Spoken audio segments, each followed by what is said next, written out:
Any disappointed hopes మనము ఎంతోమంది చాలాసార్లు చెప్తూ ఉంటాము, నాకు ఇలాగ అవ్వాలనుంది, నాకు ఇలాగ చేయాలనుంది. చాలామంది తల్లిదండ్రులు కూడా నా బిడ్డ ఇలాగ అవుతాడు, నా కుమార్తె ఇలాగ అవుతుంది అని ఎంతో గర్వంగా, లేకపోతే డంబంగా, లేకపోతే ఆనందంతో, ప్రైడ్ తోటి చెప్తుంటారేమో. కానీ వాళ్ళంత ఆనందంగా, సంతోషంగా, గర్వకారణంగా చెప్తున్నప్పుడు ఆ కుమారుడు కుమార్తె కానీ ఎంతో అవమానం తెచ్చిన పరిస్థితిలో, లేకపోతే మన జీవితంలో మనకి తెలుసు మన బాల్యంలో చేసిన భయంకరమైన కార్యాలు, ఆ బాల్యం గురించి తలుస్తున్నప్పుడు మనకి ఒకలాంటి అసహ్యత, ఒకలాంటి అసహ్యం కలుగుతుంది.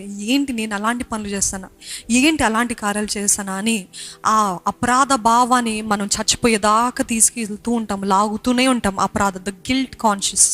The conscious of guilt.